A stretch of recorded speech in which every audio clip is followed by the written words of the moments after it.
Picture this. You are 250 miles above the surface of the Earth, and it is the most beautiful thing you have ever seen. You have been training for this moment for 3 years. The neutral buoyancy pool in Houston. The pressure suit drills at 2 in the morning. The simulation runs where everything goes wrong and you have to fix it anyway. And now you are here, hanging in the nothing above a planet that looks like it was painted by someone who had never seen anything ugly. Your crewmate is 40 feet away, torquing down a solar panel bracket. You can hear your own breathing inside your helmet. You are thinking, genuinely thinking, that this is the best job in human history. And then your heads-up display shows a pressure warning. Just a number, going down. You key your radio. You say, "Houston, I have a..." And then the seal on your left shoulder joint fails. The air inside your suit, all 14.7 pounds per square inch of it, meets the vacuum of space. The vacuum wins. Instantly, completely, without negotiation. Oh, hey there. Today we are talking about space, specifically what happens to your body when the suit comes off and the universe gets in. Spoiler, it is not quick, it is not clean, and it is nothing like the movies. Hollywood gives you a dramatic freeze or a dramatic explosion. The reality is somehow worse than both of those. Let's find out what it feels like when the vacuum of space decides you are not a person anymore, just a pressure differential that needs correcting. Okay, before we get into the nightmare, let's talk about what space actually is. Not the wonder of it, not the cosmos and the stars and the pale blue dot stuff. What space is physically is nothing. It is the near total absence of matter and pressure. At sea level, the atmosphere pushes down on you at 14.7 pounds per square inch. That pressure is keeping your blood liquid, your lungs inflated, and your various fluids from deciding to become gases. Space sits at roughly 0 pounds per square inch. Not low pressure, 0. And here is where a concept called the Armstrong limit becomes relevant to your immediate situation.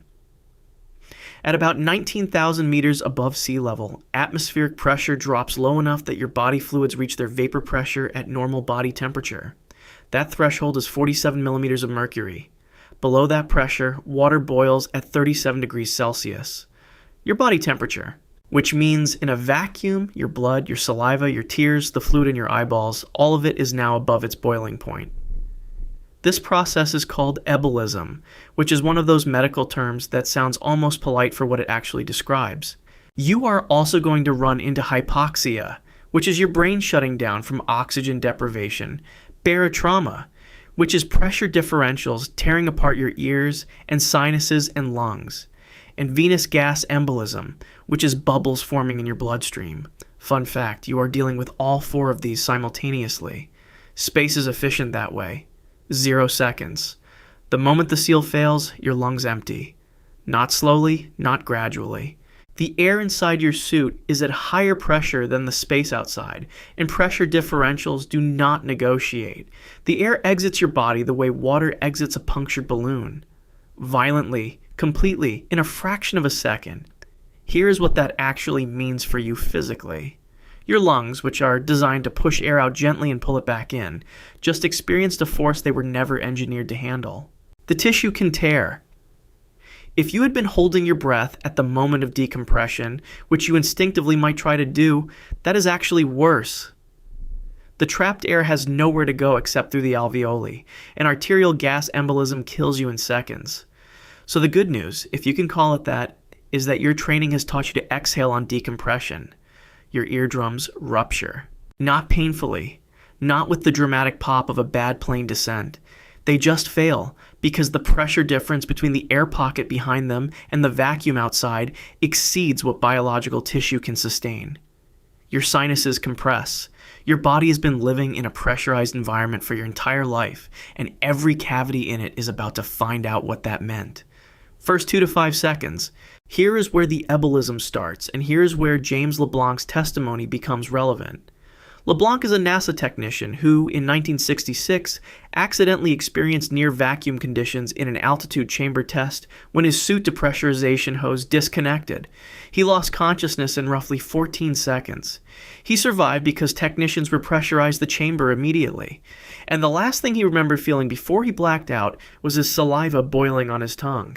Not metaphorically, literally. The moisture on your tongue is now above its boiling point and it starts to bubble. That fizzing sensation you feel right now, that is you. That is your body's water content starting its phase transition from liquid to vapor. You feel it in your tongue first because that is where you have the most exposed moisture. Then your skin. Every surface capillary in your body begins forming microscopic gas bubbles. The technical term is cutaneous ebulism. Your skin starts to tingle, then prickle, then crawl in a way that has no earthly comparison because it has never happened to a human being on Earth. Your eyes ache. The fluid that keeps your corneas lubricated is vaporizing. Your tears are boiling. And here is the thing. Your skin is actually intact right now. You are not exploding. Hollywood lied to you. Your skin is elastic enough to contain the swelling that is coming. You just look from the outside like someone slowly inflating you. Soft tissue swells toward roughly double its normal volume as gas bubbles form throughout. You are recognizably human, just wrong. 9 to 11 seconds. This is when the hypoxia closes the deal. Your brain runs on oxygen. Your oxygen supply ended 0 seconds ago. The last oxygenated blood reached your brain somewhere in the first few seconds, and now your neurons are running on fumes. Literally, your visual field narrows. Colors drop out first, then peripheral vision collapses inward in a tunnel that is getting smaller every half second. You might still see Earth out there, still turning, still completely indifferent. Tunnel vision to gray, gray to black. You lose consciousness at somewhere between 9 and 11 seconds from the moment of decompression.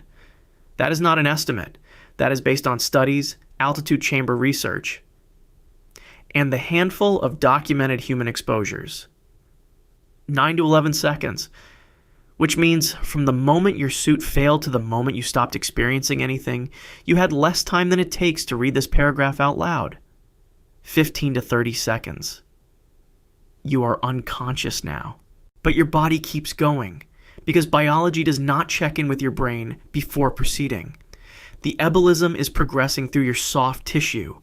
Your body has swelled considerably. Gas bubbles are forming in your venous system, what medicine calls venous gas emboli, and they are migrating toward your heart. Your heart is trying to pump blood through a circulatory system that now contains a significant percentage of vapor. It is not good at that. Your corneas have clouded over. If your crewmate looks over right now, they see something in a suit that does not look like you anymore. It looks like a badly made prop. The suit is doing its job of containing the swelling, which is the only reason you are still mostly one piece. Outside a suit in open vacuum, the swelling and gas formation would be externally visible within seconds. Inside the suit, you are just a pressurized bag of rapidly changing biology. 40 feet away, your crewmate has no idea yet. 90 seconds.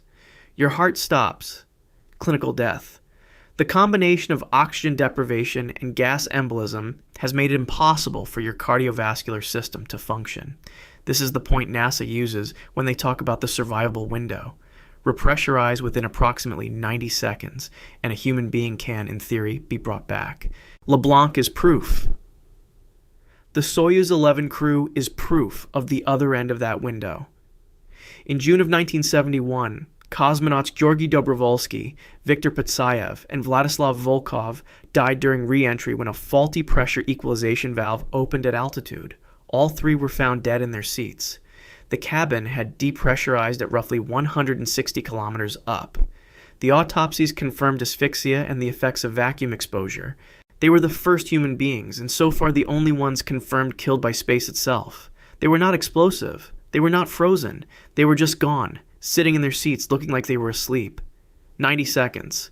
That is your window. It is closed now. 4 to 6 minutes.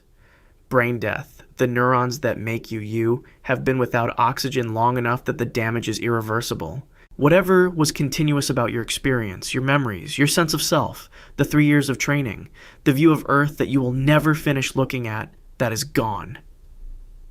Not stored somewhere, not uploaded anywhere, gone in the way that biological processes end when the chemistry stops.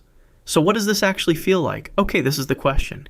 You felt the decompression, and it was violent. You felt your saliva boil, and it was strange in a way nothing else has ever been strange. You felt the tunnel closing, and then you felt nothing. Because at 9 to 11 seconds, the hypoxia took you out, and everything that happened after happened to a body without anyone in it. Here is the mercy, if that word applies. Hypoxia is not an agonizing knockout. It is not drowning, which has its own specific and unpleasant character. It is closer to what people describe when they say they fainted. The world just dims. The difference is you do not wake up. You felt at most 10 or 11 seconds of anything you would classify as bad, and the last 5 of those were just tunnel vision. The real horror is not the pain. The real horror is the silence. There is no sound in space. The decompression you cannot hear from outside. Your crewmate does not hear a scream. There is no bang, no alarm, nothing dramatic. You just stop moving. The most violent death in the catalog of human ends, and it makes no sound at all. So there you have it. Space. The final frontier. And also, apparently, a remarkably thorough way to remind the human body that it was never supposed to be here in the first place. The suit cost $12 million. You cost considerably less, and only one of you is getting shipped back to Houston. Hit subscribe if you want to keep exploring the worst ways to die. And if you are ever suiting up for an EVA, check the shoulder seals. That one is free.